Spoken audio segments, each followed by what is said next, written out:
कबीरधाम जिल्लाમાં ભાવના सामाजिक संस्थान अपन क्षेत्र पर 2 निःशुल्क एम्बुलेंस सेवा की शुरुआत करी।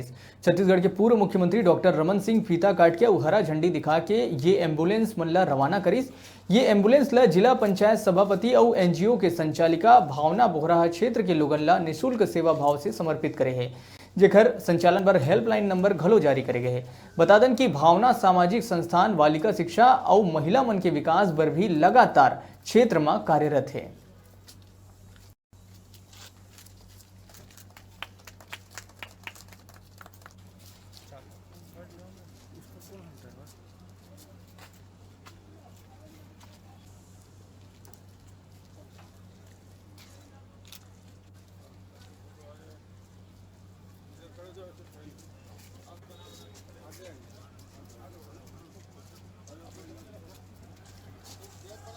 मैं जो एनजीओ रन करती हूँ, जो संस्था मैं चलाती हूँ, भावना सामाजिक सेवी संस्था, तो हमारे ये शुरू से ये संकल्प रहा है कि हम सबसे ज़्यादा जो हमें जिस क्षेत्र में काम करना है वो है स्वास्थ्य का क्षेत्र और दूसरा महिलाओं के लिए।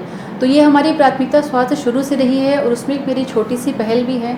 जैसा मैं पहले भी कह चुकी हूँ, मेरी चुनावी जो मुख्य जो बिंदु थे चुनावी घोषणाओं में, उसमें से स्वास्थ्य मेरी प्राथमिकता थी। उसी चरण में हमने एक एम्बुलेंस यहाँ पे अपने एनजीओ के थ्रू 12 नंबर जिला पंचायत के लिए हमने शुरुआत की है। हमारे बहुत सौभाग्य की बात है कि उसकी शुरुआत हमारे पूर्व मुख्यमंत्री डॉक्टर रमन सिंह जी के प्रेरणा से हमने किया है। तो एक एम्बुलेंस जो रणवीरपुर में पहले से ही कार्यरत थी, उसका हमने विस्तार किया है और 12 नंबर के लिए एक और एम्बुलेंस, इस प्रकार से 2 एम्बुलेंस हमारे 12 नंबर क्षेत्र में जो भी स्वास्थ्य की समस्या होगी, आपात जो स्थिति उत्पन्न होगी, उससे काफ़ी उनको सहायता मिलेगी, उससे उनको मतलब काफ़ी मदद मिल पाएगी।